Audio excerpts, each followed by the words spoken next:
as I'm pointing at them, I get down close enough to see that it's their shadows. Thinking to yourself, wait, that doesn't happen. What are they doing? Yeah.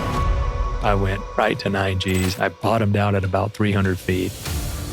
I blew over lighting on the airfield. I blew out windows in the cars. I didn't hit the ground. A lot of guys have to train themselves not to fixate on the target. Never good to hit the ground or things attached to a ground when you're flying. And that's just human nature, right? I used to be a quarterback when I was in high school. You would pick receivers at times and you'd be like, okay, this guy, he could score me a touchdown. Yeah. And more often than not, when you would do that, that's when you'd get sacked. Now you're flying the F-15. Which was the coolest location that you ended up going to? Thanks for joining us here on Micro Journeys. Pretty interesting way you got here. I mean, most of us end up, schlepping on Southwest or something like that to get into town. And as I'm, landing on the tarmac, I see a picture here. And you said, yeah, I'm going to be there in about an hour. And I'm thinking to myself, wait, that doesn't look like a normal Southwest flight. So, I mean, tell me a little bit about, your plane and, kind of how you got in here. Yeah, I flew my own airplane in. I try to avoid the tube of shame at all possible cost as often as I can, the cattle cars. So it's a little 4-seat experimental airplane. I usually true out about 185 knots, somewhere between 12 and 13, 14 gallons an hour. I don't usually go more than about 12,000 feet. My cell phone works. Autopilot does wonderful. It's a nice little fast airplane. It's a pusher, so the motor's in the back, which is kind of weird. So there's nothing in your view here. It's real quiet. It's like sitting down, and it's got the Lamborghini doors. Oh, really? So it's like you sat in that chair, you would sit in my airplane. Interesting. Takes off about 2,000 feet. The longest I've ever flown it. Now, the bad news is there is no restroom in the airplane.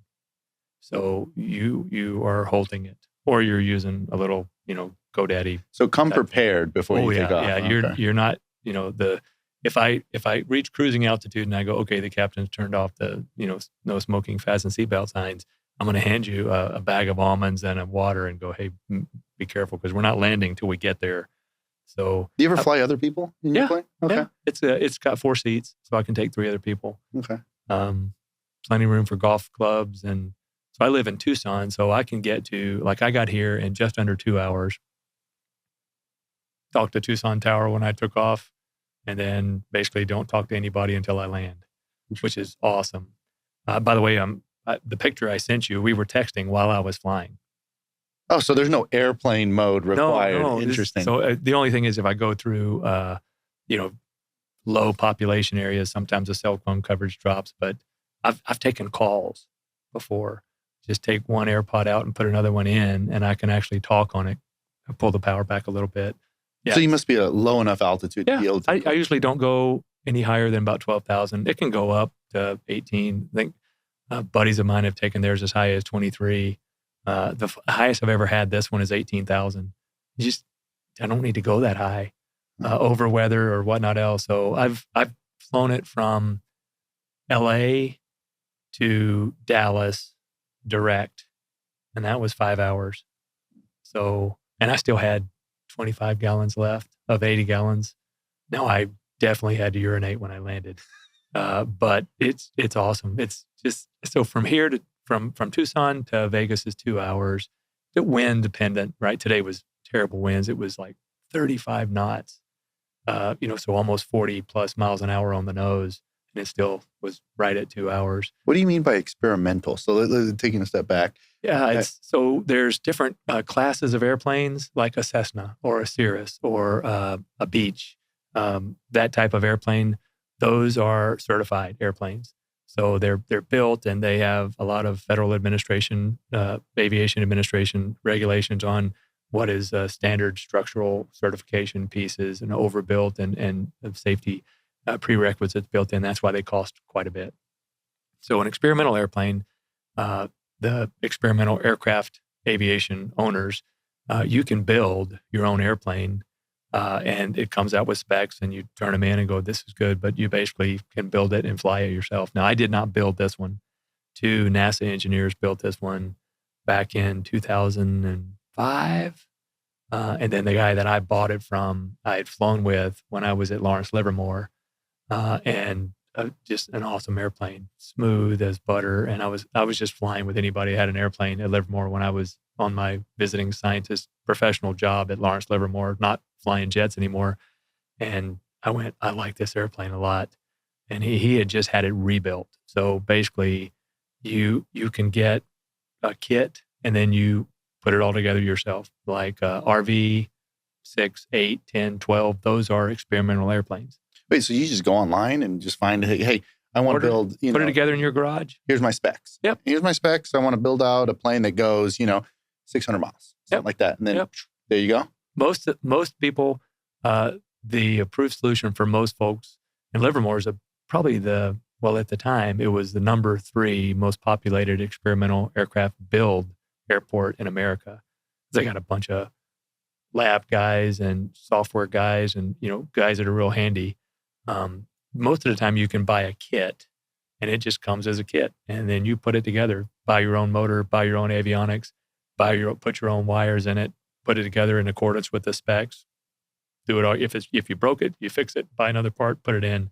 So yeah, it's pretty cool. No way, man. Yeah. So it's like that airplane, the speed, if you want to go legitimately, if I metered the gas, I could probably go 1,500 nautical miles. Whoa. Now your bladder would explode. Yeah. But I've got 80 gallons and I could go a long way. And I've got full instrument capability, full autopilot. It'll fly the approach for me. I took the picture of, it's called a Garmin G3X. It's about like an iPad and a half. Okay. And it's got basically better heads-up display than I had in the F-15. And everything around me, all the traffic around me, I have weather. If I see weather, I can animate the weather on the screen. Yeah, I saw the dashboard with the picture you took. And I'm thinking to myself, man, I'm here on Southwest. They don't got that kind of instrumentation. This looks nice. It's awesome. Yeah. Yeah. And if I want to go somewhere or pick up an IFR clearance, I can do it all, send it through their area data surveillance broadcast, find the next FAA controller and air traffic control, pick up an IFR clearance and jump right on it. And I can change screens to get it. If you get lost in my airplane or an airplane with these type of avionics, it's because you meant to. And you can land, in most airstrips, because of the size of the plane. 2,000 feet. Okay, that's minimum. pretty neat. Yeah. And this, flying is not something that is new to you. You went through your entire Air Force career as a pilot and the such. I'd love to hear a little bit more about what got you into the Air Force, why the Air Force, and then how that kind of, graduated into, this illustrious career. I did not plan on being in the Air Force, to be honest. My thought was, my pop was a pastor. I grew up in Tennessee, and I'm the oldest of 3 boys. And if I'm going to go to college, I'm either going to pay for it myself or I'm going to get a scholarship. So I was a decent baseball player, started looking for schools because I knew mom and pop weren't going to afford it. Or they were, but it was going to be work on us. And the Air Force Academy said, we'll take you to play baseball.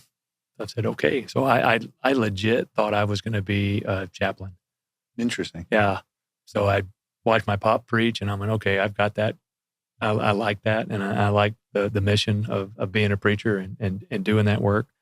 So I go to the Air Force Academy going, okay, I'm going to get a decent education, right? And it's paid for. It comes with free haircuts. No, and not a bad thing, right? Yeah, exactly. And I get to play baseball. This is awesome. And I showed up there and the camaraderie was great. Good group of guys and gals. And they let me fly gliders every bit of my first year, right? When you finish your first year, everybody was supposed to solo a glider. And I went, oh my goodness. The adrenaline just kicking in. It was, how you kind of, the tuning fork hit. Mm-hmm. You go, I'm getting paid right now. Granted, it was $1 a day, air cadet time, but I get to go, I'm not paying for this. I get to go fly. And so then I became an instructor in that. And just loved it and really fell in love with aviation. And baseball just took a back seat. Yeah, it did. Well, and that was a bummer because I thought I was going to do both. And as it turns out, you couldn't be a NCAA athlete in baseball, basketball, or football, and be a glider instructor. So I had to go tell the baseball coach, sorry, I signed up for this and didn't know, but I kind of like it. He's like, dude, you're at the Air Force Academy.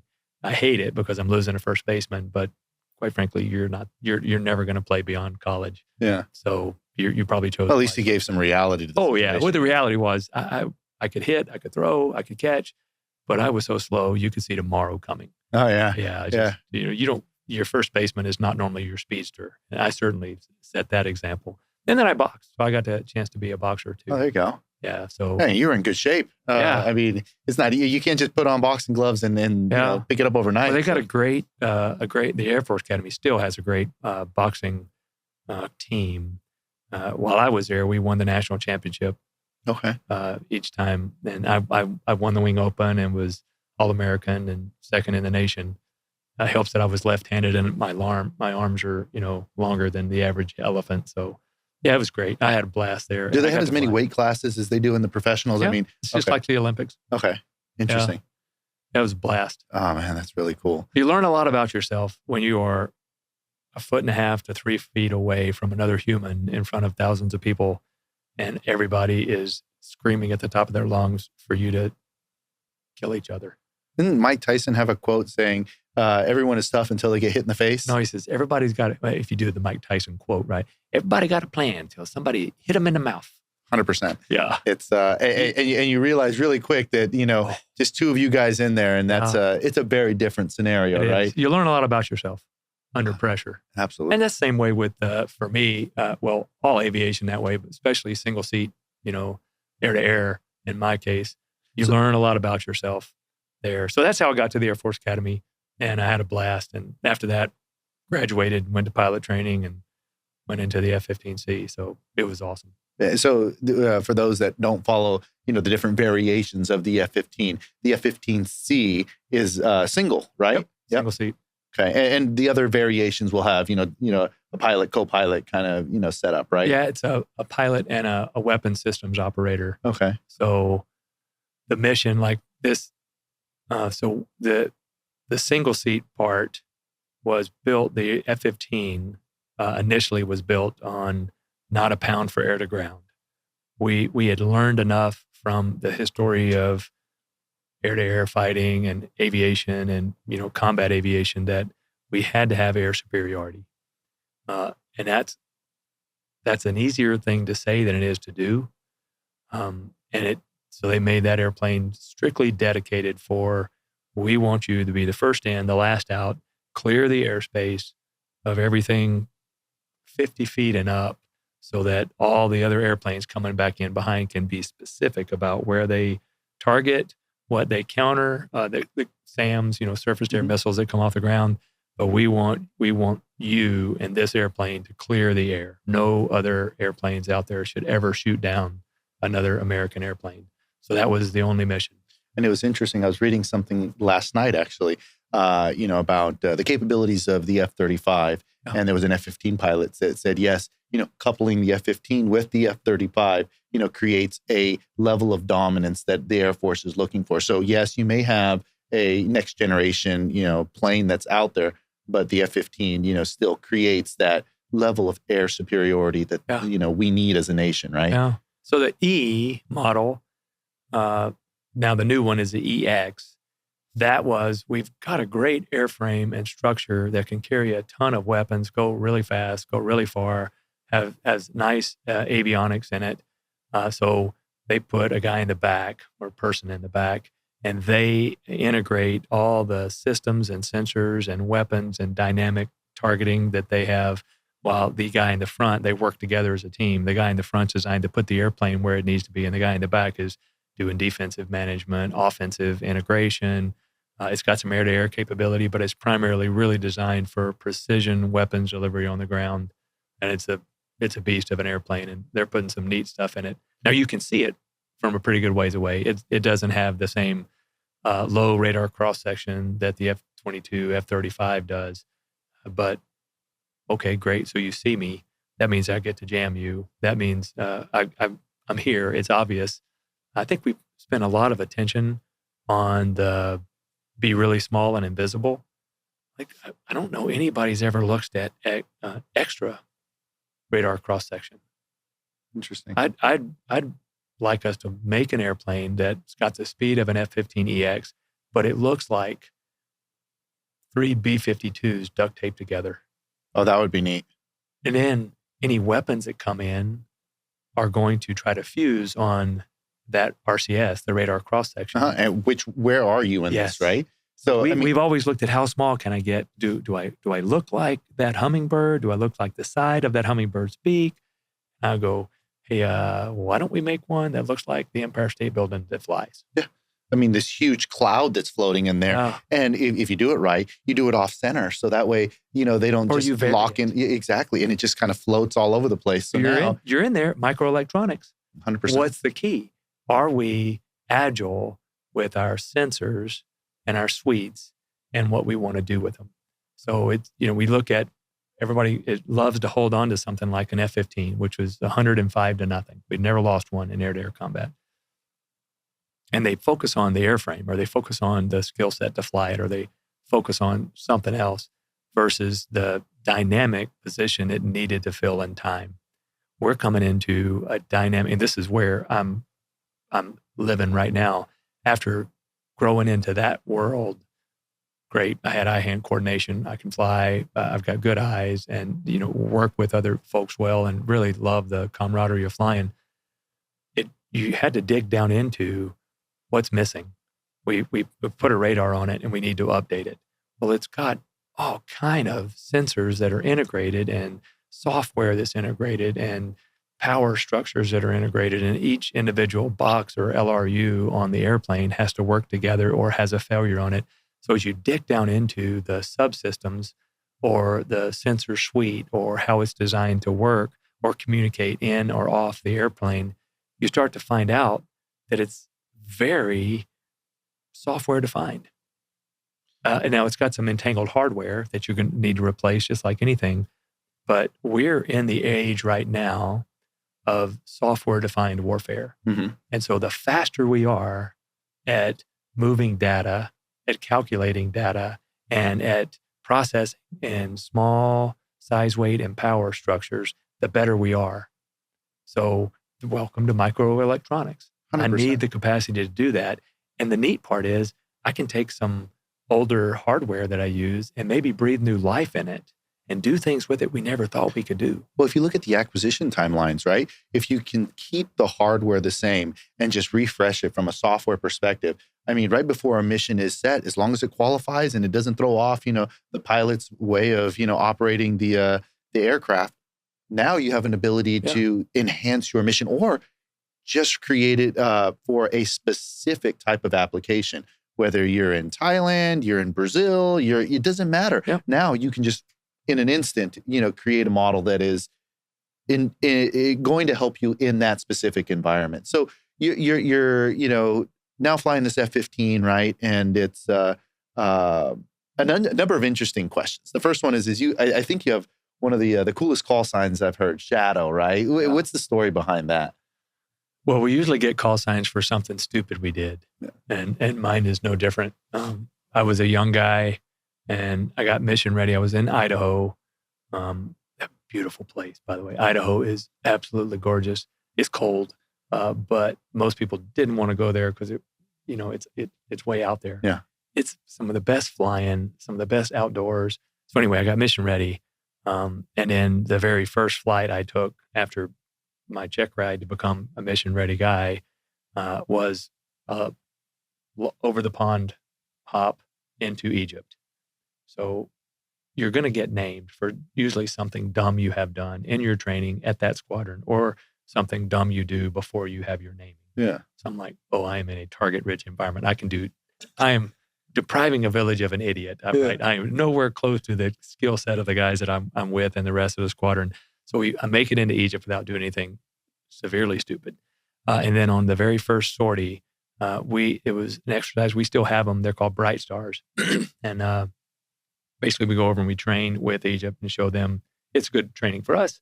It's combat, exercise combat. So just like a red flag where over here in Nullis. You're not shooting real missiles at each other. But it's a good exercise for people to be training in large force employment. How do you work together on the radio? How do you, ingress a fight and egress a fight, and how do you flow together as far as air to air and air to ground and the full mission? Yeah, and the way I understand, red flag is that not only do you have your plane out there, it's a complete scenario in which you'll have different sensors that are seeing what targets are coming in. They launch certain aircraft to go combat that. So it's a scenario in which there's so many variables, and you have to think on your toes without an actual combat environment. Yeah, correct. It's as close as you get. Okay. And it's meant to be dynamic because you're go to war with what you got. Yep. If you had 4 airplanes and one guy ground aboards because his airplane was broken, you're going to war with 3, or you're scrambling to get another one in there. And you work with different failures or the weather. It's a great exercise, and quite frankly, it's like sparring. Okay. Right, for a boxer, it's as close as you're going to get. So this is instead of being anchored over Nevada like Red Flag is, or the flag exercises, or where we do other things. This is over all of Egypt. Oh, wow. Yeah. So, and it's flat, except for the pyramids and a few other things, right? So it's a large force employment. I'm number 2 on my squadron commander's wing. We go through the initial fight, right, where we shoot people and react and defend like them. And then you get done with that and you flow to certain areas where other Egyptian airplanes can take off to come in and try to catch you on the side or replenish the guys that got shot. So we go down to the southeast over, I'll have to go look at the name of the airfield again, but I know that I think it was El Fayed. I'll have to go look at the name of the airfield. Probably it's changed since then, but it's flat and it's close to the Nile. So it is flatter than Kansas. Okay. So I know this for the story because we're at about 18,000 feet flying south of the airfield, and I'm in good formation with my flight lead squadron commander, and he says that we're engaged, which means we're in a fight. Okay. And I'm looking around because I don't have anything on my radar. Yeah, where the hell is this coming from, right? If we're engaged means we're in a fight. Yeah. And I'm looking all at who are we fighting? And then he just basically split S's and goes toward the ground. So I'm like, well, the fight must be down there. So I follow him. And that's when I roll out and look, I see the dual runways of this airfield. And I see the 2 MiG-21s on the east runway, and they're taking off and turning right. And I see, and I'm pointing at them, the 2 MiG-21s taking off on the west runway, big, long runway. And so I call sorted, which means I'm going to target my group on the west, and I'm going to deconflict and not hit him. And so he says, go for it. And so I start looking at my guys. I put my radar in the right mode, put the infrared sensors in the right mode to be able to track and target them. And I can't get I'm just starting to work it. I look over and make sure that he's clear. And then when I look back, instead of seeing 2 MiG-21s, I see 4. Oh, wow. Yeah. And so I go, well, I've got 2 IR missiles left, and I've got a gun. So I've got a lot of work to do to kill these 4. So you always work your way from back to forward because you don't want to target the lead group because a trail group can kill you. Yeah. I can't get a radar lock on the trail 2 MiG-21s. I can't even get an infrared heat source off of them. And I just cannot figure out why, because I can see them both. Yeah, you're racking your brain, you're saying. Yeah, and I'm pointing at them in afterburner, about 75 degrees nose low. And I can't figure it out. I'm a pretty new guy, and I'm like, did I have a failure? My radar's not showing me, and I'm pointing at them. And your adrenaline's up, your head's just going a million miles an hour. You're trying to figure this out. And so I'm pointing at them, and I pull the power back because they're not moving out forward as fast as I want. And about that time, I see the trail 2 MiG-21s go off the runway. Like they're moving. And you're thinking to yourself, wait, that doesn't happen. What are they doing? Yeah. Well, I get down, as I'm pointing at them, I get down close enough to see that the 2 MiG-21s in front have started to take off, and that the 2 trail behind them are moving off. It's their shadows. So they had been airborne for a while, just not climbing out.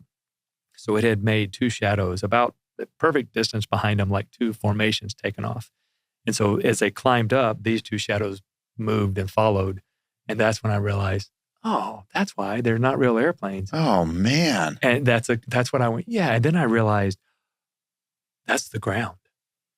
And then I see everything start to get really flat. Like when you come into landing, you know how the world kind of moves out a little bit? Yeah, the world's doing that. But did time slow down when you were doing this? Well, it did, but the speed didn't slow down. Yeah. Thankfully, I wasn't an afterburner, but I was really low to the ground, like really low to the ground, pointing at the ground.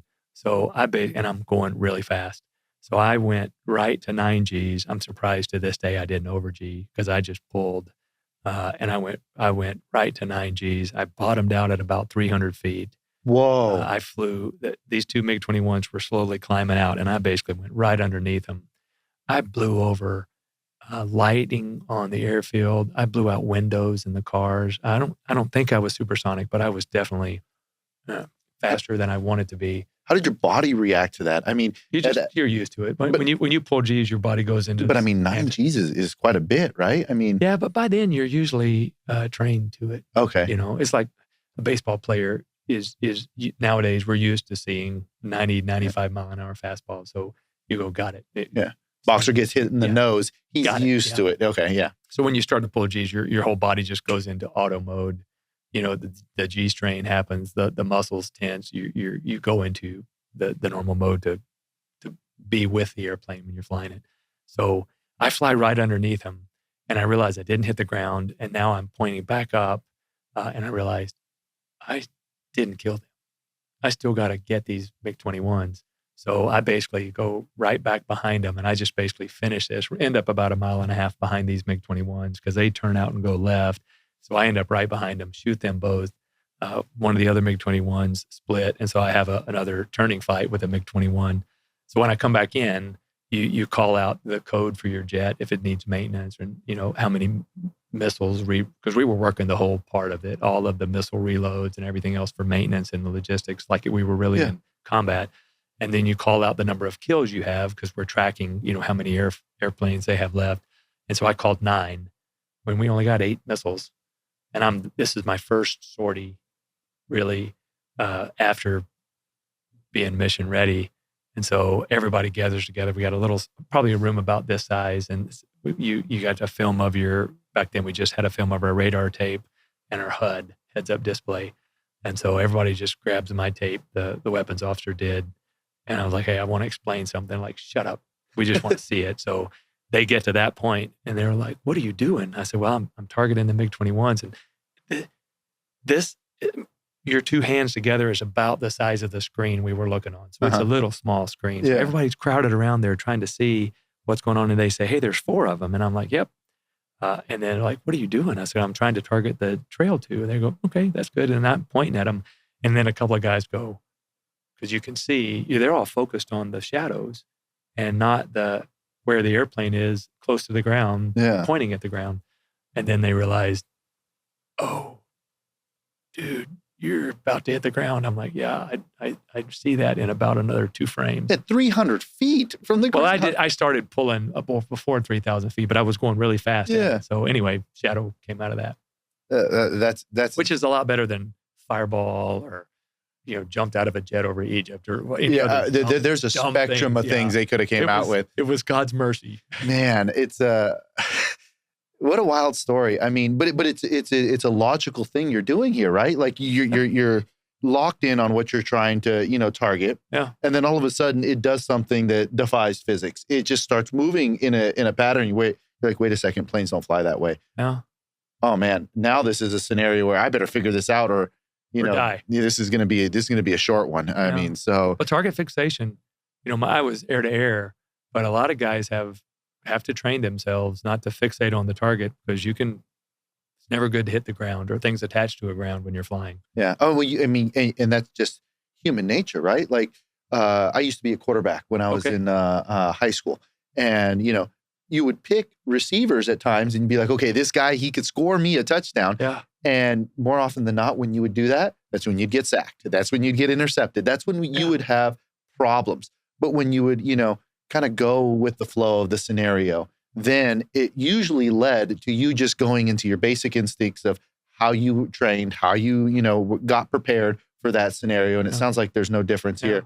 Or force your eyes to scan to different receivers so you're not staring down one where everybody knows you're going to throw the ball. Yeah. Yeah. Interesting. Yeah. So So it's a grace of God. yeah. Well, I could have easily, been, an idiot who jumped out of a jet on his first sortie. So still a very cool call sign name. yeah, I mean, it's better than the alternative. Oh, and I'm sure there was a few floating around some of the guys' heads. Oh yeah, there were. So okay. So now you're flying the F-15, and you've had a number of different really cool locations that you got to. You said you were here in Dulles 3 separate times, right? Which was the coolest location that you ended up going to? Boy, it's hard to narrow down. So I spent 26 years in the Air Force. Each assignment had something unique and neat about it. The people, the camaraderie, and the jointness of mission, and like a brotherhood. It's that's a real missing. When you leave that, I miss the jet. Yes, I miss the stability of a calling and the defense of our nation piece. But what you really find yourself missing is a camaraderie.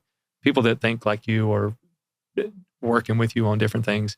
For me, each flying assignment was unique in its own right. And your camaraderie piece, it's interesting because I talked to a lot of your colleagues, and that's how we were introduced, right? Yeah. It was by recommendation of, hey, there's a guy by the name of Pete, really neat guy to know, and he bridges the gap between being a pilot and a technologist. And it's a very rare, set of circumstances. And you can see almost, like I said, this brotherhood of connection that not only have you created from the pilot community, but also with people that respect, kind of the journey that you made through your career and such. So, and that's the other part is you get to see the guys and gals that somebody came up and asked me for X. I would certainly know a little bit about it, but what I tell them, I'm an expert in that. No, I'll tell you is that person. Because if I had this question, I would call them. And that's the awesome part of it is you don't have to be everything all at once, all the time. You're looking for someone to come alongside and go, can you get that solved? Because I've got this full-time piece and I need desperately to get the logistics and the munitions and the infrastructure set aside for this set of targets. Got it. And it's just a natural to them. So it's awesome. I would say the best assignment, if I had to call it, you're never going to miss once you finish weapons school here, going to that next assignment where you're the weapons officer is awesome. Yeah. And it's a very different dynamic between how the Air Force does their weapons school and then how the Navy does their Top Gun, right? Yeah. Top Gun, very short time period. Yeah. Weapons school, very long time period. So there's a lot more time that you're involved in that educational, kind of format, right? Yeah. And I mean, with the way that the media kind of popularizes, one aspect of training, not saying one's better or worse, but I'm just, saying that, I believe it's 9 months, right? It's 6. 6 months. Yeah. 6 months. So I think Top Gun's 2 or 3. Either way, if you talk to if a Top Gun bro was right here, it would be a long 2 to 3 months. Yeah. You're working hard, and it's an attrition event, so you can't bring B game to it. But either way you go through, it's a birth canal. Yeah, you're working really hard. Well, and it's a rite of passage, right? Yeah, I've been to a number of different locations where there's a certain level of respect for those that have gone through weapons school. It shows that not only are you rising in the ranks, but you're also a pilot and you went to weapons school. I mean, more often than not, you'll see, people in their flight suits, walking around, and you can see that. I don't want to say that there's a pecking order, but there's a certain, level of respect for those that, continue to fly. We look at that and go, I'd like to do that. I'd like to get to that next level. And really, I think when you finish it, it's just really the right to learn. You've just learned a little bit more, and then you get to see how much you don't know. So I loved it because you got to really keep it in mind that folks were going to come ask you questions. This is the best thing in the world to go, I have no clue. Let's go find out. And then you start digging into what you don't know. And that's really during that time when I was in Okinawa and then came back to Nellis to do operational tests here.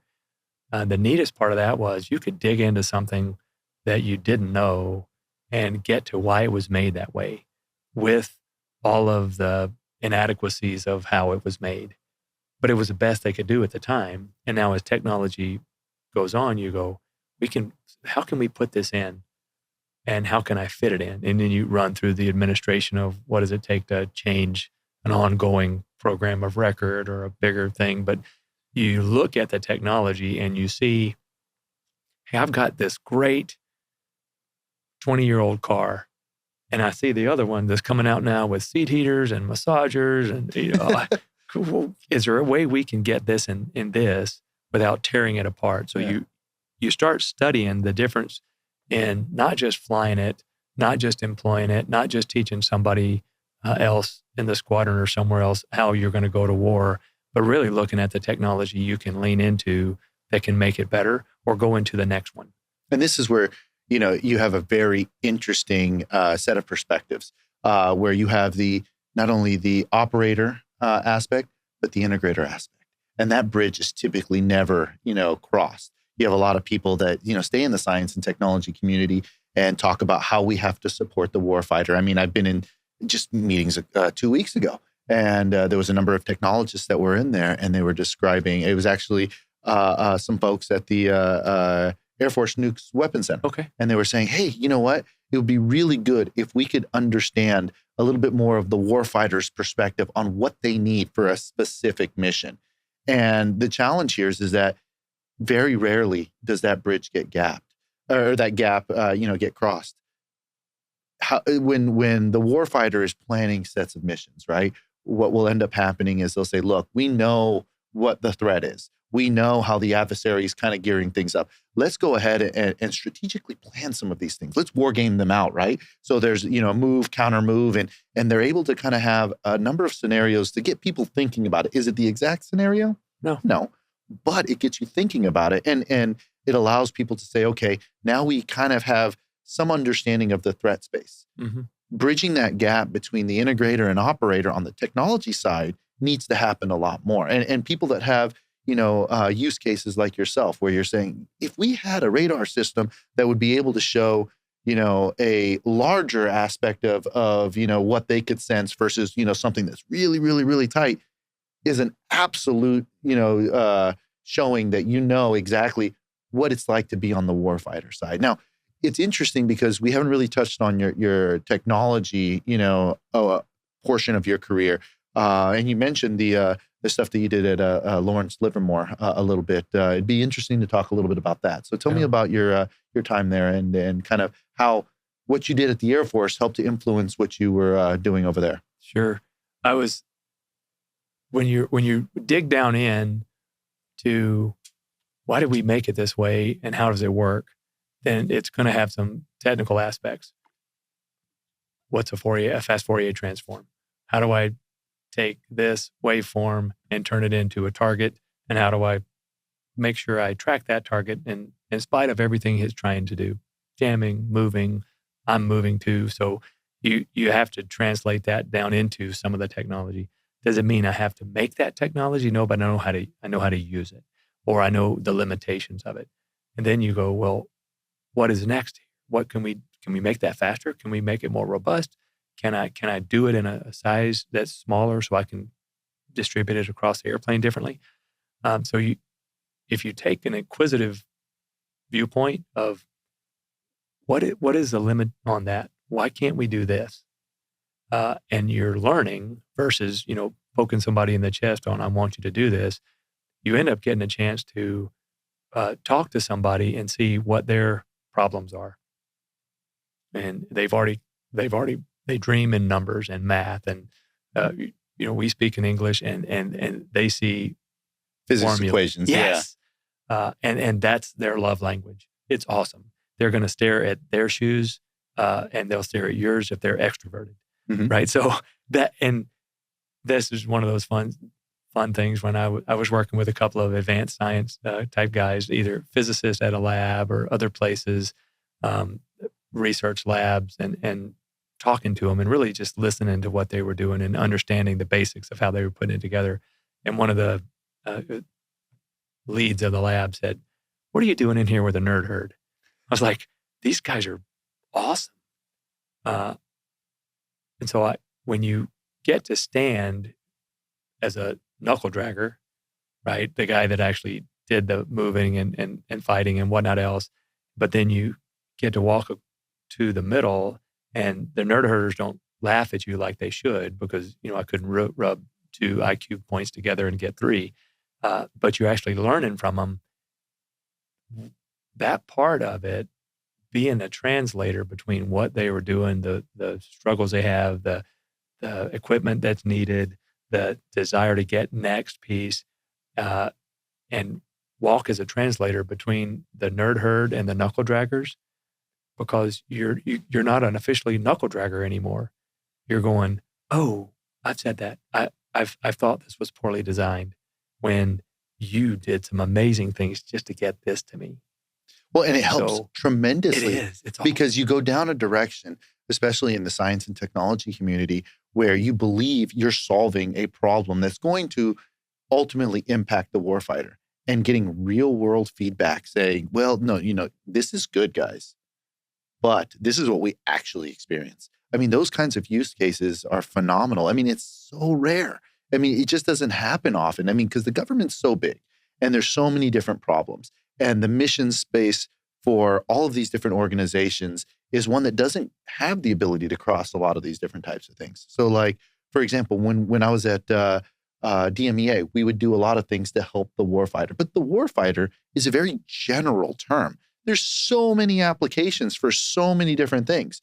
So being able to help a specific type of mission set in buying down the risk, making it so that, in your example, you're over here, you're in Egypt, and you see a shadow, and your electronics came back and said, wait, hold on a second. That is not a real plane. That is a shadow. That is a false positive you're looking at here. Let's redirect you. That would have, helped substantially in that scenario. Thankfully, you had a, good end to your story. But so now you're part of this community, right? And you're able to bridge that gap. You're able to talk with a lot of the different warfighters, the science and technology folks. And it seems like it kind of spurred a lot of passion as it relates to specific types of technology. I mean, even to stuff that you're involved with today, right? Yeah. So, give me a little background on that. Well, as you start digging in and learning, and you just bring an inquisitive mindset, it's the best education you could ever get. I mean, here's a lot of PhDs. Each one's got an exquisite capability that they're bringing to this on some real high-end technology development, and they want your input. And then I looked at it like, I'm going to take advantage of everything they can teach me. Why are we doing it this way? What are we making this out of? And have we looked at other things? In other words, how can I help? Is it gonna match our supply chain, or are we gonna make one of these and we're never gonna let it leave this room? Or do we have the materials to put it in place the way you want, or is it really hard to make and we're not gonna be able to scale it? You start asking a lot of these questions beyond just the near term. What am I gonna do tactically to get this piece done? Because I've got a contract that I have to do, and I've got a certain set of technology parameters that I have to hit. What's my real long-term goal for this? And is it even useful? Or is it just an advanced breakthrough in science that would change life? Okay, that's awesome. On the way there, what are the alternate paths that we can use that would save people's life, right? Keep America in a good position to do what it's going to do, and at the same time, make us more economically prosperous, or fit within the framework of what we have. When you look at it that way, it's the best education you could ever get. 100%. And when you're willing to learn with those guys, they come back and say, can you tell us what you guys are facing? But you're bringing an interesting piece here. That's cool, because that's what the goal of when you graduate weapons school is to be humble, credible, and approachable. And when somebody approaches you and you say, can you show me this that you're missing? That put me on I've got to explain how the radar works.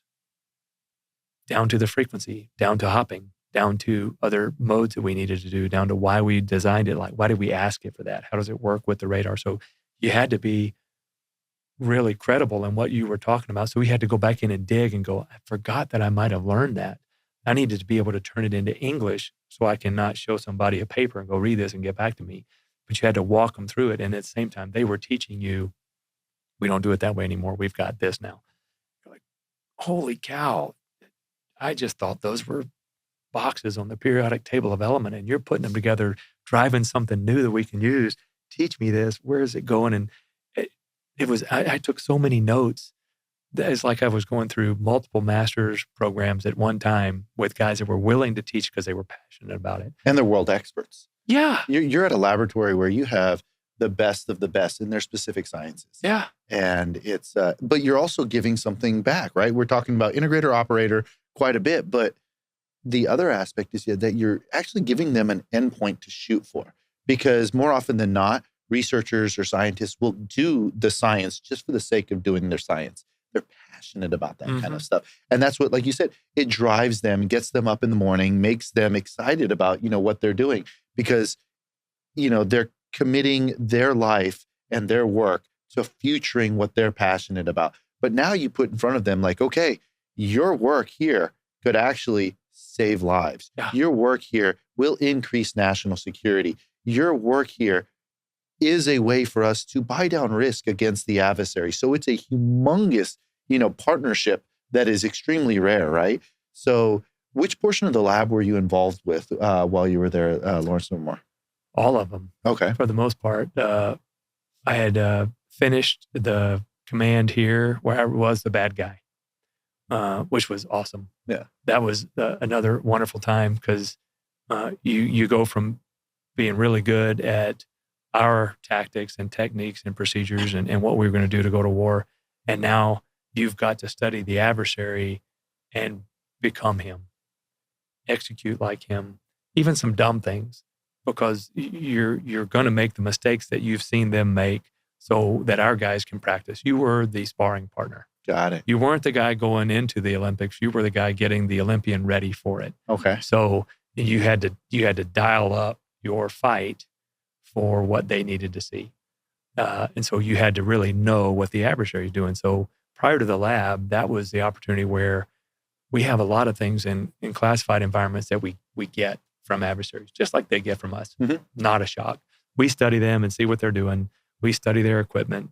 We study when they do it, how they make it, all different ways. And most of the time, the science is not that hidden, to be honest with you. It's out in papers. The application of the science, that is hidden because you know the mission it's applied to. But when you're just studying the science and you understand we can work on equal footing to understand that, and then the application of it that an adversary has is completely different than mine. Ooh, that may be a vulnerability because they've had a breakthrough that I'm not recognizing. So you have to study that at some pretty high levels. And then you have to implement it. So, which means when you're talking to other people in our nation's defense or national intel or energy grid, you don't have room to just hand them a sheet of paper and say, here, this is the math right there. You have to put it in English. Their gazentas go faster than ours gazautas. Mm-hmm. So we're jammed. Well, and it's got to be that simple, that fast. And then they go, what do we do to fix the jamming? I need a new processor. I need a better filter. I need to filter out some of the things that we jam ourselves with. And it's got to be really simple. You got to make it simple, stupid. Yeah. At the very beginning, because you'll lose the audience that you're trying to convince, whether it be that someone in the Pentagon, whether it be someone on the Hill. If you're sitting here and you're saying, the doping concentrate, you've already lost them. Oh, yeah. But if you say, I will make your computer faster. I will make your cell phone better. Okay, how? And then you take it a layer below and a layer below. And all of a sudden now you have not only an audience that is interested in helping to support your vision here, but at the same time, they're intrigued with what the steps are. So you hit the nail right on the head. And there's another part in there too, where there's 1 or 2 or 3 layers deep that shows this is the right path, or at least one exploring. So if you can go to a couple of levels deep below that have already started to show promise and are already starting to either have a program put on them, or they're already starting to see results in a lab. You're already starting to see things come out of a lab, out of a breadboard into an exercise or into a use case. and you can mention those without going too deep into the technical parts, they'll go, oh, the people with them, that will spark a light in them and go, I'd like to learn that because I think I could use that. You got some senior who's got a lot of money and a problem because he's got to answer to Congress or his boss about what he's doing about this problem in this force. You got a 30-minute meeting, but you got to sell them in 5 minutes. And it has to be, simple enough for them to make a decision and move on, right? And do I understand the near-term problem you have? You've got to answer to these people in a week on what you're doing with this money and where it is for that exercise. Or it gets reallocated. Yes. And so if you're answering, I'm going, yes, it can be there. Here's the crawl, walk, run piece. The crawl piece is this, can do that. And here are some of the technical parts behind it without going too deep that are maturing, and we're asking for them to mature. That's when the acronyms or the understanding of the science needs to be a little more than just skin deep without going too deep. But there's usually some person in the corner that wants to completely derail it. And I like, rather than looking at those people as the people that will absolutely derail a conversation, I look at it like those are perfect. That type of questions is exactly what we need to ask because we can push the edge of the envelope for what's next. And the answer to that, and then you can go into some tighter end answers with them without taking forever and answer some of those. But you got to be able to put it in English, but it's got to have the technical merit that you've put time in to understand. So, but it gives you credibility, right? It does. But it also opens them to go, I'd like to hear more about that because it's in my mission and I want to see that forward because we need it as a nation. And by the way, this lab, this group is already doing it. That's available out of industry. I can take it right out of commercial off the shelf, modify it and make it for government use. All those things need to have enough meat on them that it's not just a picture of a steak sandwich, but it's actually something that's going to work. And as a civilian taxpayer, right, you want to ensure that your tax dollars are getting used appropriately. So someone going in, talking about a specific technology, trying to get a senior at the Pentagon to approve it for more dollars, you want it bulletproof. You want to make sure that they did their due diligence. They did their literature review. They are the experts that are providing this solution based on the information that they've received already. And if someone can poke an easy hole in it within hearing it in 5 seconds, then you were not prepared. And are the tax dollars really used appropriately here? Or should they go with something that is a little bit more refined and ready for, a decision to be made, right? Yeah. And I think one of the things is usually I want to bring in other folks with me to brag about what they've done. Like when I got a chance to travel quite a few times with some of the scientists at Livermore, sometimes it was guys that were at DARPA that had done some things, and they're in the meeting talking about what we were doing or what our use cases were going to be. And then someone would come up with what about this? Or have you thought about that? Or can it do this? Or go, we asked that question. Rather than me answer it, I'd like him to answer it. Can you specifically go into the broadband nature of the timing and the power required and the speed of the output? Not all of it, because we won't have time for the boss. And then that answers that guy right away because it's technologist to technologist, while the boss is there, or a congressman or an executive in the defense industry or somebody else. They may not get it, but they will hear some of the words. And more importantly, that the technologists they brought with them can go, that is interesting. I didn't know that we were, let me see what I can do to study about that. It starts a dialogue from not just the knuckle draggers, but the nerd herder to nerd herder. 100%. And that's really where, instead of being, my arrogance can out arrogant, you're arrogant, and I've got authority for this money and you don't, it shows that there's a teamwork here, that the hand in glove can work, or at least I know that you guys are on a good path. And then that really works out well, rather than you've seen plenty of meetings derailed where somebody goes, we've already looked at that, it didn't work. Yep. You're like, I've watched that and I agree. Before we had the wrong steps in place. And by the way, we never would have gotten here if we hadn't run down those and found all those doors locked in your current manufacturing base, in our current computational advances, in our current metamaterial development. But two of these came out of new computational advancements and better additive manufacturing ability that make metamaterial awesome. So we do have something that has changed that may have opened a door that wasn't there. Now, is it ready for you? No, but it warrants your attention to at least here.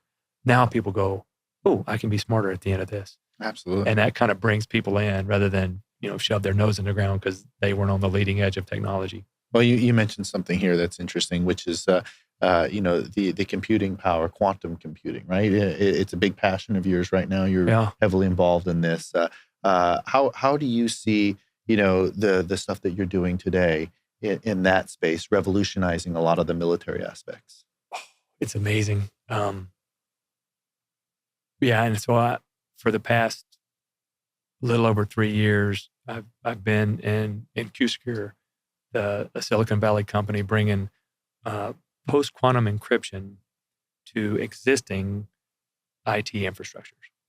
So describe, what do you mean by post-quantum encryption? So it's a structured lattice. Okay. The actual encryption algorithm is, rather than the RSA we've had in the past or the DES or TDES, the encryption that we've had for the asymmetric key exchange, which is how our cell phones work and computers work, et cetera. We needed an algorithm that was resistant to a quantum computer attack, because rather than just a flat two-dimensional break a prime number and then the answer falls out, it becomes much more difficult for a quantum computer to find the one prime number, which quantum computers are really good at, and now unravel our information flow. So the algorithm is the key to that. So just kind of put it in perspective. When people say, I have a 128-bit encryption, this is a way to, help buy down that risk, and also I have to assume that there's an offensive piece here, not only a defensive piece that is being used for this. So now you have this encryption algorithm that quantum computing is not only protecting, but also allows us to go on, the offense in certain environments, correct? Yeah. Okay. So at a high level, there's, why did I get into it? To get to your first question, I ask, you kind of look in the mirror every day and you go, what am I missing? What am I overlooking that, quite frankly, is an Achilles heel that I don't think I have? And one of those is software-defined warfare.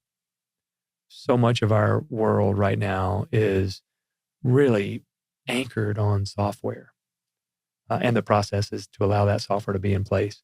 When I was studying adversaries, and then I got into our next advances, one of the first things I would ask is, where's the closest peer to making this breakthrough like us? And let's look at the other peer-reviewed journals for science, and are they attacking this the same way? Are they looking at the material? Are they looking at software differently? Do they have a different set of algorithms that they're going after? Are they building things to give themselves a better opportunity? And then let me study an adversary and see how they're doing. It's like car shopping. Yeah. Okay, that's a Buick and that's a Ford. Okay, they look the same. What are the differences in them? And you compare. So some of that comparison, when I was doing this for small things that a tactical thing that would be a breakthrough, larger things that would have operational frameworks for, we could change a large portion of what we do with some of these things, all the way to strategic nation-state v. nation-state planning.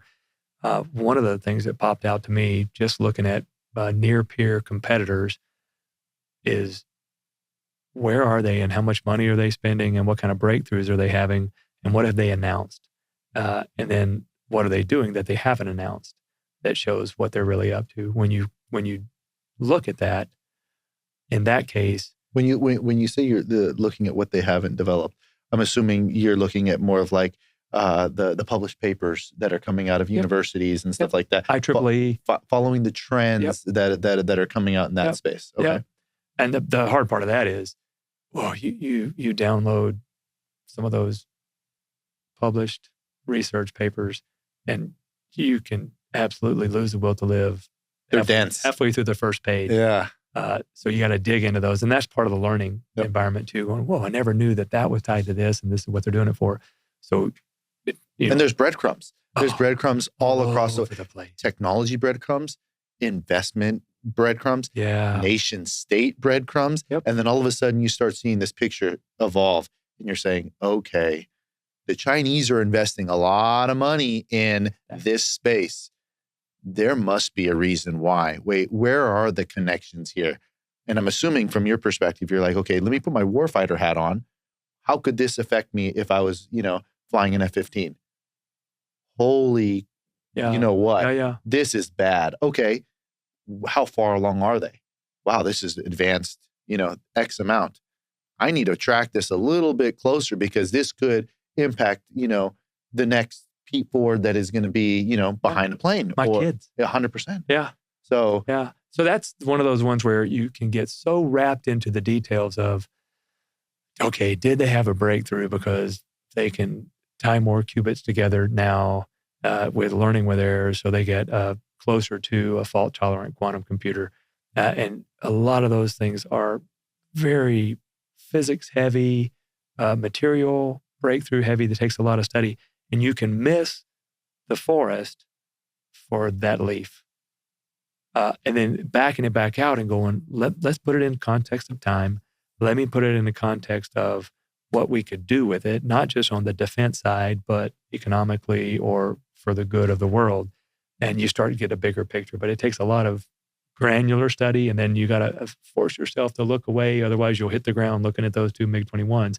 Look back away and go, I do not want to stop Egypt from flying because I dirt myself. Let's back up a little bit and see if I can't put it in perspective. So when you put that pioneering, inquisitive mindset in place, you're not anchored fully on this is the way we're going to do it and we're going to go make it happen because that's the way I grew up. And I'm not going to go over here to full technology side and do technology for technology's sake. But I'd like to see a blended application of both for the advancing of our nation and what we want to do. It forces a new perspective on you. And that's like my personal mission is pioneer fresh perspectives and pursue timely solutions. We have to have some people that are going to almost perpetually for their lifetime study technological advances and have one small breakthrough. But that one small breakthrough may be the first domino that falls and completely pulls us out of the quantum dark ages. And let them go. Keep focusing. See what they're doing and see if they're giving you indications on the progress along it. But it's not going to be ready for use in our lifetime. But something may spin off of it like an eddy on a river that makes a whole new river. This is awesome. I can use that one piece. It's nowhere close to what he's trying to do when he's trying to get cold fusion done. But those three pieces are breakthroughs that will make complete new industries for us. So it's important to track them. Well, this is what happened. But it's outside of a timely solution. That's okay. Put somebody on to watch and help and at least listen to them. And let's see what we can do for some things that may be a unit or a company or a groups or a bunch of physicists or chemists or organic engineers, what their end goal is. What are some of those temporary pathways before they hit the end goal of creating cold fusion that will absolutely change our economy or the offensive and defensive nature of who we are as humans? There's a lot to be had along that path, and it takes a pioneer. Well, and we've seen this journey happen before with other technologies. AI is a great example, right? AI was something that was a good, look at some of the videos that you see online right now. AI 5-10 years ago. You have these renderings of things where, it'll look good for about half a second. Then all of a sudden, someone's eye will sink or an arm will come out of, the side of their head. And today you see images and videos of things that are in it. ChatGPT is used almost on a regular basis now for people. You can go on to places like LinkedIn and you can write up something and it'll say, hey, enhance it with AI. And all of a sudden now you're like, that's exactly what I wanted to say. Way better. Throw it out there. Yeah. So from a quantum perspective, the passion and a lot of the dollars that are being put into this kind of stuff, there is a huge acceleration in this space. And what I've also noticed is that not only is there an acceleration, there seems to be a dovetail into other technologies to help enable it, right? Oh, yeah. I mean, you sent over an article, was it last night, 2 nights ago, something to that effect, talking about, kind of the bridge on microelectronics as it relates to quantum. Yeah. So you're seeing a lot of other industries kind of dovetailing into this space, right? And I find it interesting because most people, when they look at themselves in the mirror and seeing what they have to change, they'll come up with things like, hey, you know what, maybe I should drink more water, or, eat more vegetables in my life. And, taking a perspective of, you know what, maybe a technology motivation in going into these different spaces and helping to see how I could be part of a revolution of capabilities that help out from, a worldwide aspect, a domestic aspect, and then ultimately a national security aspect. Yeah. So there's layers to all of these different things, and it connects back to your, whole life journey here, right? I mean, where you went with the Air Force and the such, and it's an interesting, set of thought processes, which kind of leads to the... To answer your question, I don't know if I got to the full piece of that when you said what brought me into this. So I'm obviously, I finished command there at Nellis, and then some of the original master's work that I did on nuclear counterproliferation and growth, and that led me back to a national lab where I got to work right for the lab director and really get to see all, if not all, almost all that was going on there. Phenomenal. And it made me go back and go, man, these guys I'm on 1 square mile of pure genius, and I'm just dragging the IQ down. I need to figure out where they came from and what the purpose was and the mission, and see what's missing, or at least understand what I'm doing.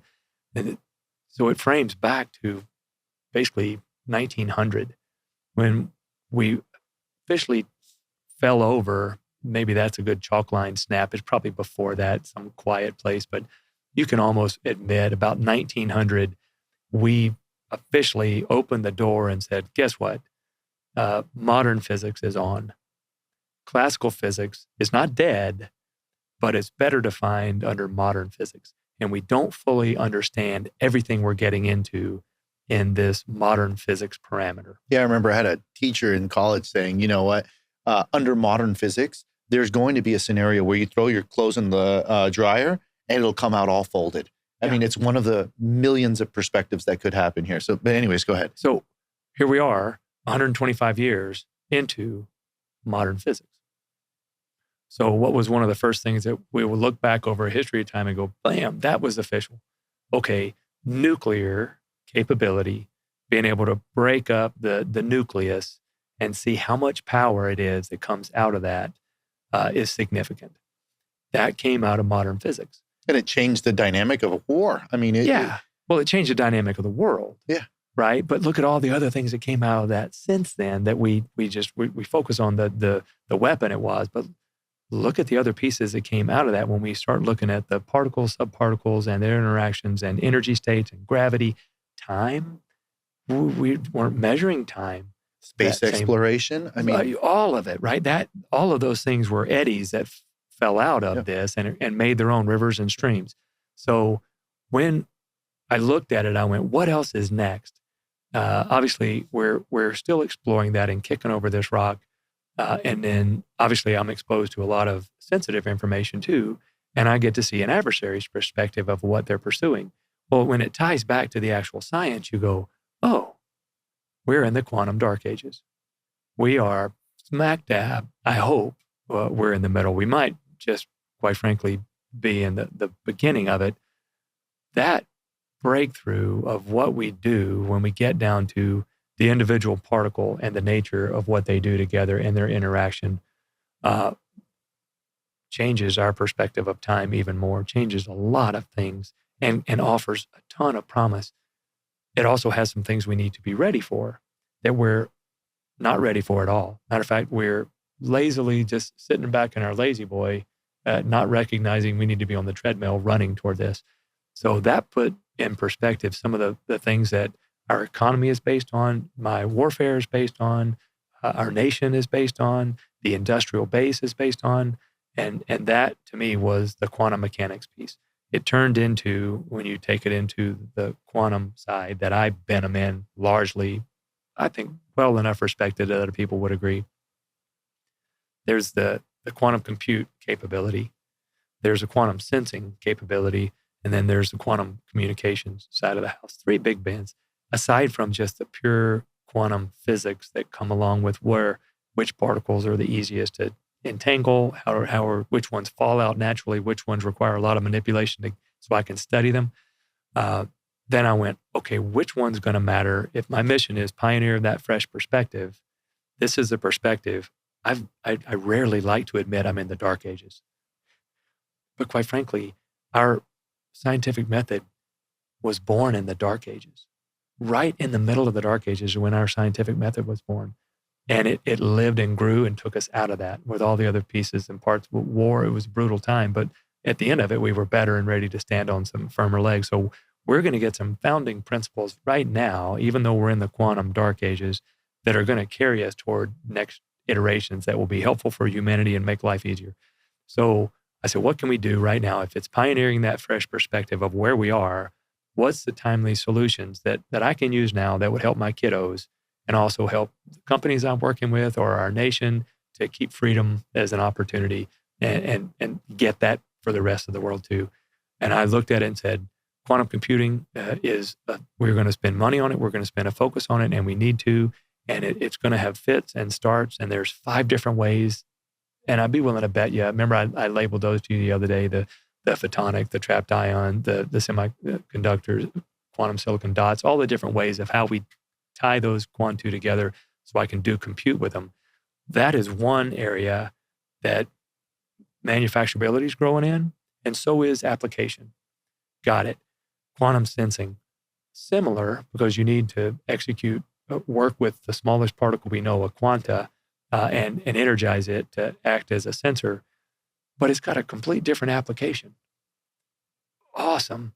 And then there's quantum comm. Most people think of quantum key distribution, where I tie the quantum together, split them, and then put a pipe between them, and I have an unbreakable code. Mm-hmm. I looked at it as we need that, and the nation had already started announcing we're studying a post-quantum encryption that could live on existing technology. So there's a solution that's timely, and it can help what we currently have in our information technology. By the way, it'll help our operational technology, our energy and power grid as well, from the current vulnerabilities that we see. So do we get a chance to put a leapfrog defense in place, i.e. it's backwards compatible? I don't need you to have a complete new phone or a complete new laptop. I want to give you this quantum resistant capability without a bandwidth or a latency hit on your existing stuff. Because to me, that's one of the benefits. If I hand this to somebody in the military or in defense of our nation, we're not going to be able to tear down everything they currently go to war with. They're going to go to war with that old thing. Oh, yeah. And it's probably going to have duct tape on it and probably some sand, mm-hmm. right? and I guarantee you someone's dropped it. But if I can add the next iteration of capability to it so that it's safer now and it's hardened for next, that's a solution we can get after. And by the way, it might lead us out of or give us better paths out of the quantum dark ages. So that's how I fell into this. And I was looking at what the adversary was doing, going, they are focused on that exactly. And the name of the guy that leads their quantum computing, his code name is Oppenheimer. That shows you how important they think it is. I mean, if Oppenheimer was used, like you had the example with all of the nuclear research and the such, and that is the code name. I mean, this is a revolutionary, piece of research. And you start thinking of, the dynamic that this is going to have, not only on how we advance the science, but also understanding, what the counter move is as they advance it as well, right?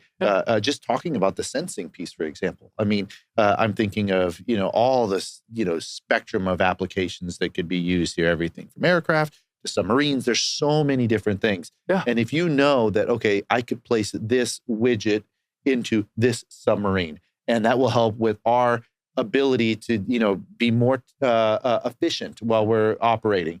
the adversary's thinking the same thing. Hey, they might be doing this. So now it's not only a race, but also there's like a protective layer that has to go around this as well. So it's and it's really that here in the quantum dark ages, classical computing, where information is a 1 or a 0, has a slim chance of going away in our kids' lifetimes or our grandkids. It's efficient. We can use it. It's not that hard to do. Putting a better motor on it so that the math that actually produces the results that turn into 1s and 0s so you can read, that more efficient motor of a quantum computer that doesn't have to go through those same 5 degrees of freedom compile steps that may slow down or have problems, but actually offers multi-path capability of solutions at the same time.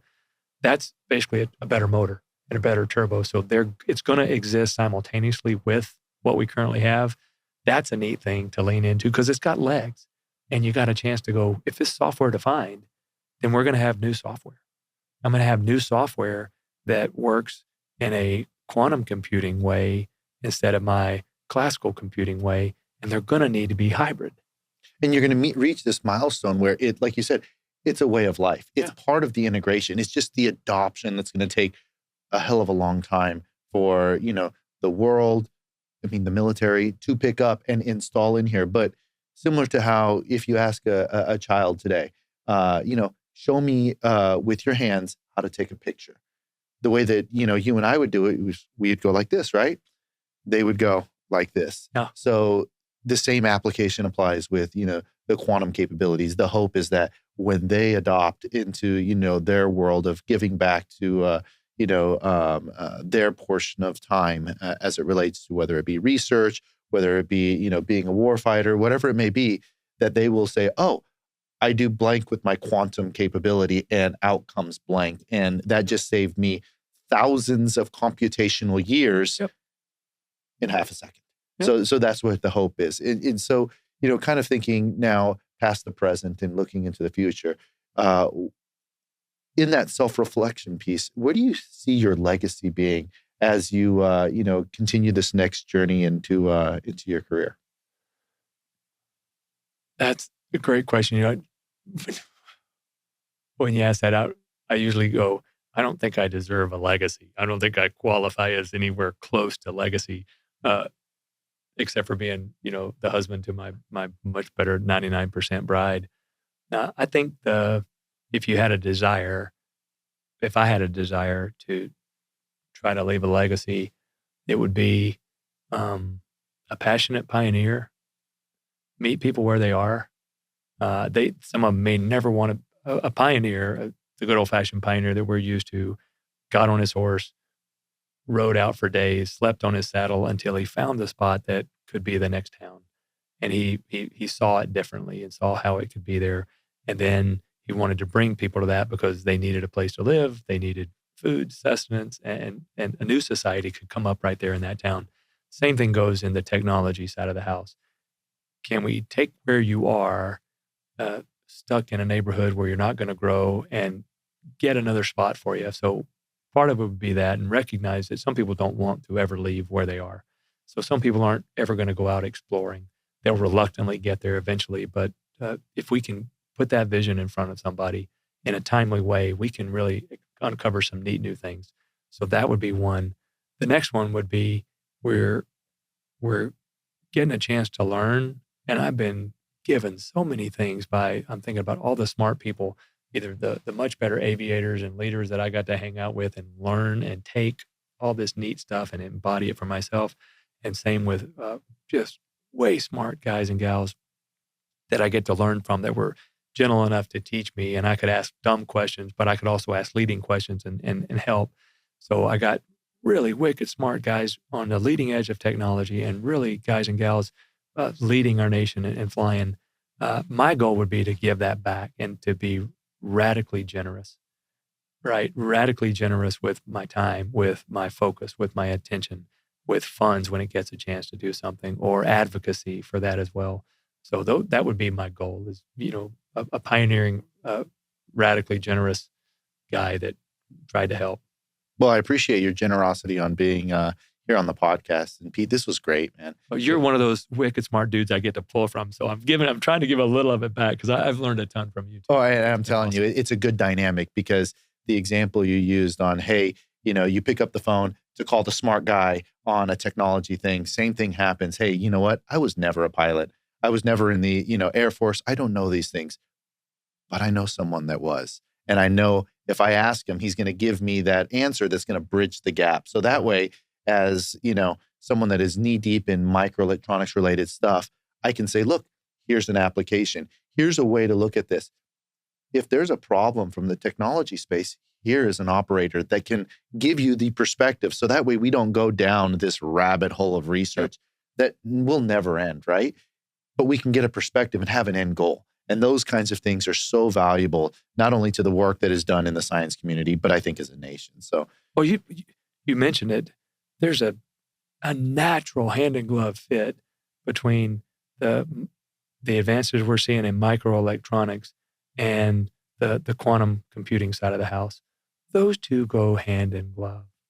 So you're talking like as a boxer, that's a great 1-2 punch at the right time. And they just keep going like rock'em sock'em robot. So yeah, there's some really neat ties there, not just with what we're going to do with the information flow, but how we're going to develop things. Right now, the layup we have is arguably, we've been doing the layup. We're looking for little small things we can do to change the layups. The layup in a silicon wafer, and for the reason of information flow. Wait till we find some new capability and material, ion valence energy flow between different minerals that work together and lay up in a lot better way with less failures. You're going to do that with a quantum computer breaking through some of those struggles, and then you're going to make it even faster because the information flow goes without failure. So, well, they're foundational. I know they work together, and they're complementary. So the historic way of doing a lot of the microelectronic stuff is you'll do computer simulations and modeling on hardware that is electronic based, semiconductor based. But now you add a quantum aspect to this, and now they're going to support each other. They're going to feed each other.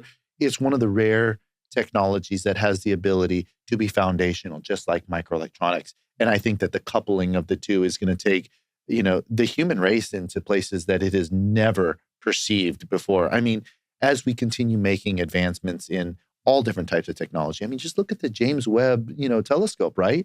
You see how those images are coming back. And that is just a glimpse that gives us as humans a visual aspect of what new technology can do and how that can, create a better understanding of things that we had no idea.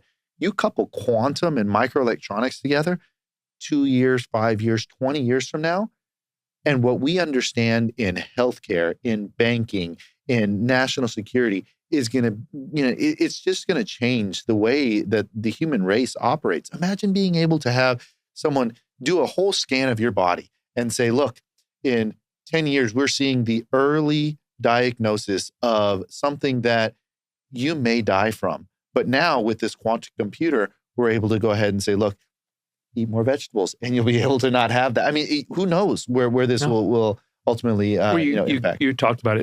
It's a QRI instead of an MRI. Absolutely. Non-invasive, doesn't need the same capacity, but it sees real time, not slices and snapshots. It sees real time pieces and parts that are different. And then the application space of that, you run 15 different options simultaneously for what it could be, rather than one, do a test, come back 3 weeks later, another, do a test. Right? You can get 15 different most probable options for what's causing this. So the solution comes a lot faster too. It's amazing. Yeah, the benefits of what a quantum computer and quantum sensor can do, more than the offensive, defensive nature of what we do with it as a military tool, phenomenal. The airplane I'm flying right now would have completely different wing structure, completely different motor structure. We'll have a periodic table of element that looks nothing like what it currently looks like. and expanded uses of what we already have. Absolutely. Which is just incredible to think of. So, Pete, I do want to follow up with you on this idea of, the larger image of the sensing, but we'll do that over dinner tonight. Oh, yeah. So I look forward to it. I appreciate it, man. Thanks for joining us today, and thanks, look forward to, maintaining our friendship, but also our working relationship. Absolutely. It's a great one. My pleasure. Thanks.